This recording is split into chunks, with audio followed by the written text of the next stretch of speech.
Bonjour à tous et bienvenue dans cette vidéo. Aujourd'hui, on va voir ensemble comment ajouter un collaborateur dans Payfit et toutes les options possibles. Juste avant, je me présente très rapidement. Donc, je suis Estelle Soranzo, cofondatrice de Soptima. Et chez Soptima, on est entre autres intégrateur Payfit et on accompagne les entreprises dans leur projet d'onboarding de la solution. Donc, une fois que vous êtes connecté à Payfit, vous avez une rubrique sur la gauche qui s'appelle « Mes collaborateurs ». Si vous cliquez dessus, vous avez ensuite ici en haut à droite un bouton bleu « Ajouter un collaborateur » et là, vous avez plusieurs options qui s'offrent à vous. On va regarder la première option, c'est-à-dire ajouter un nouveau collaborateur en saisissant les informations. Donc là, je vais indiquer le prénom et le nom de famille de la future collaboratrice. J'indique que le contrat sera complété en saisie manuelle. Et là, Payfit va me demander de compléter les informations personnelles. Donc là, il a repris le prénom et le nom de famille qui ont été saisis. J'indique que c'est une femme. Je mets sa date de naissance, sa ville, son pays de naissance, on me demande ses coordonnées. Bon, jusque-là, plutôt classique.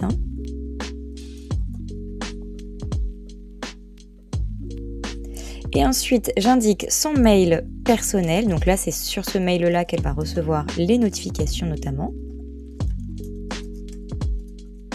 Si je veux, je peux mettre son numéro de téléphone et son futur mail professionnel, c'est une option. Ensuite, j'indique son numéro de sécurité sociale.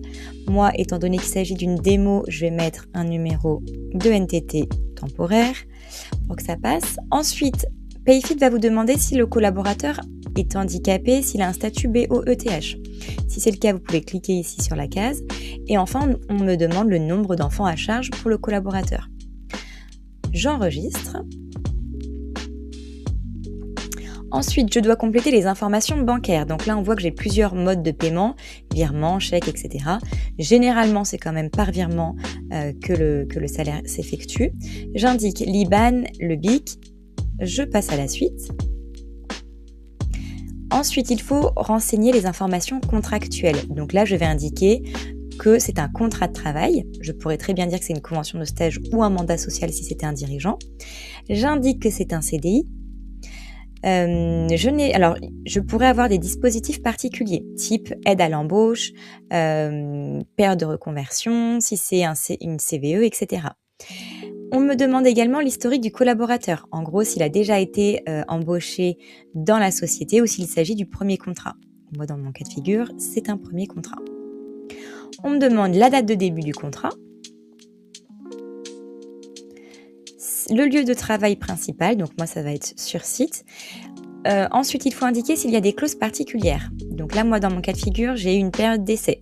Je peux appliquer automatiquement le maximum légal conventionnel. Donc là, en fait, Payfit va prendre en compte la convention collective paramétrée et y paramétrer la période d'essai adaptée.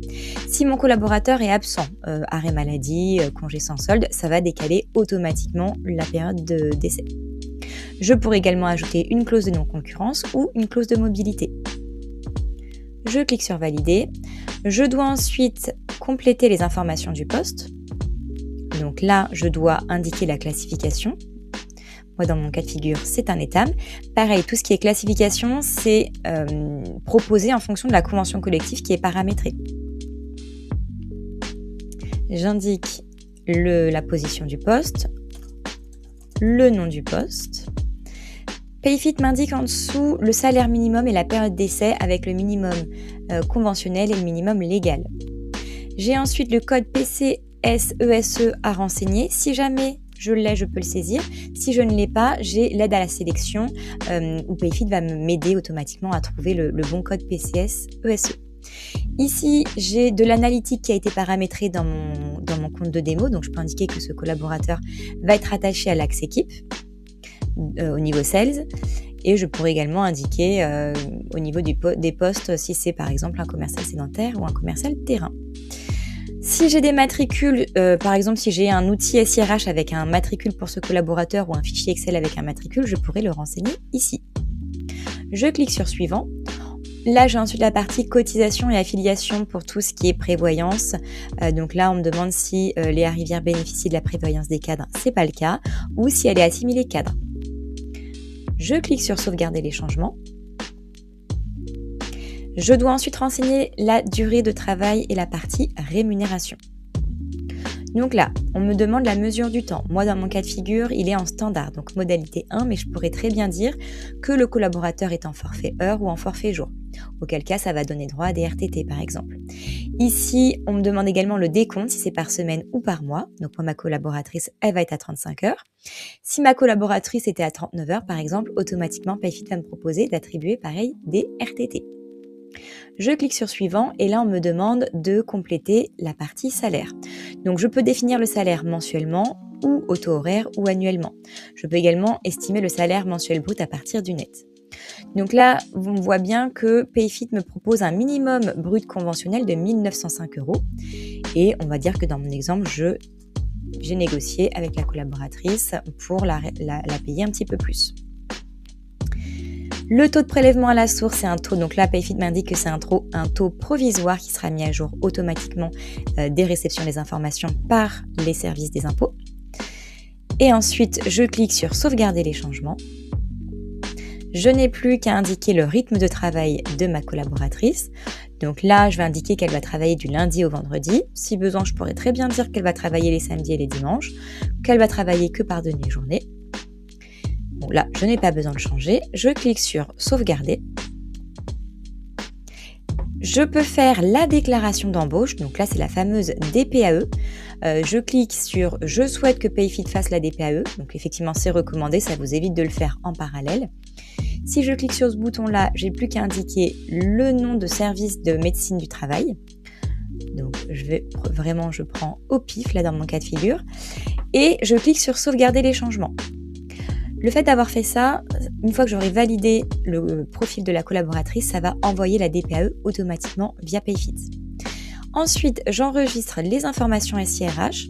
Donc là, c'est les modules qui vont être accessibles aux collaborateurs. Donc, je donne accès aux collaborateurs pour qu'ils puissent poser ses congés via Payfit.